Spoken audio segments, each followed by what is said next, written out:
નમસ્કાર મિત્રો આપની સાથે હું છું પિનલગીરી ગોસ્વામી। આજના વેધર એનાલિસિસમાં વાત થશે આજે તારીખ 2 ઓગસ્ટથી લઈને 15 ઓગસ્ટ સુધી ગુજરાતમાં કેવું રહેશે હવામાન।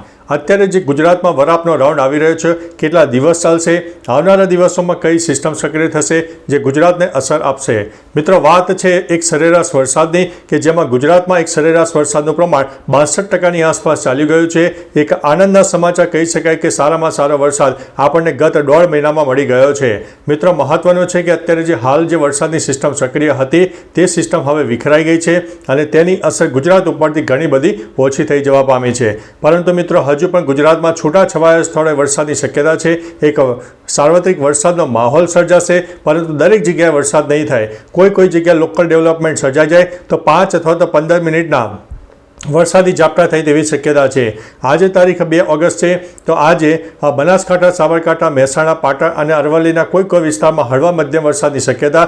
તો કોઈ વિસ્તારમાં જો લોકલ ડેવલપમેન્ટ સર્જાઈ જાય તો જે તે વિસ્તારમાં થોડો વધુ વરસાદ થાય તેવી સંભાવના છે। બીજી તરફ મધ્ય ગુજરાતની વાત કરીએ તો અમદાવાદ, ખેડા, મહીસાગર, પંચમહાલ, દાહોદ, આણંદ, વડોદરા, છોટાઉદેપુર, નર્મદા અને ભરૂચના અનેક વિસ્તારમાં છૂટાછવાયા વરસાદ જોવા મળે। કોઈ વિસ્તારમાં તાપ તડકો પણ જોવા મળે તેવી પરિસ્થિતિનું નિર્માણ થાય। સુરત, તાપી, ડાંગ, નવસારી અને વલસાડના મોટાભાગના વિસ્તારમાં એક આંશિક વાદળોનો રાઉન્ડ જોવા મળશે। કોઈ ભારે વરસાદની શક્યતા નથી, પરંતુ ચોક્કસથી વલસાડ અને તેની આસપાસનો જે વિસ્તાર છે એમાં થોડું વાદળછાયું વાતાવરણ વધારે જોવા મળે અને કોઈ વિસ્તારમાં છૂટાછવાયા વરસાદ થઈ શકે છે।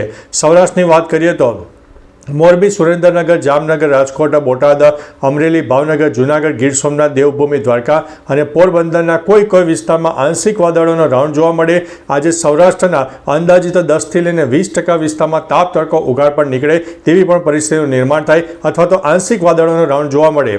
કચ્છની વાત કરીએ તો કચ્છમાં પણ એક સામાન્ય વાદળછાયું વાતાવરણ જોવા મળશે। કોઈ ભારેથી ભારે વરસાદની શક્યતા હાલ દેખાતી નથી। આગામી મિત્રો 5 ઓગસ્ટ સુધી આપણને આવું વાતાવરણ જોવા મળશે।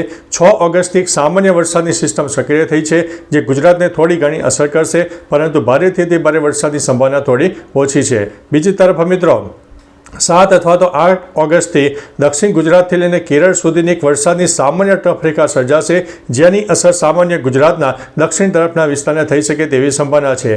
તારીખ 12 અથવા તો 13 ઓગસ્ટ બાદ એક વાદળછાયું વાતાવરણ વધારે સર્જાશે, લો ક્લાઉડ ફોર્મેશન સર્જાશે, એક નવી સિસ્ટમ સક્રિય થાય તેવી સંભાવના છે, જેના અનુસંધાને 12 અથવા તો 13 ઓગસ્ટ બાદ ફરીથી એક વરસાદનો નવો રાઉન્ડ આવી શકે તેવી સંભાવના છે। મિત્રો ટૂંકુને ટચ અત્યારે વરાપનો રાઉન્ડ છે, છૂટાછવાયા વરસાદની શક્યતા છે। કોઈ ભારેથી ભારે વરસાદની શક્યતા ઓછી છે, પરંતુ ચોક્કસથી જો લોકલ ડેવલપમેન્ટ સર્જાઈ જાય તો જે તે વિસ્તારમાં વરસાદ વધુ થાય। બાકી સાર્વત્રિક વરસાદનો માહોલ સર્જાશે, પરંતુ સાર્વત્રિક વરસાદ આપણને જોવા નહીં મળે। બાકી મિત્રો તમારા વિસ્તારમાં વરસાદનું પ્રમાણ કેવું છે?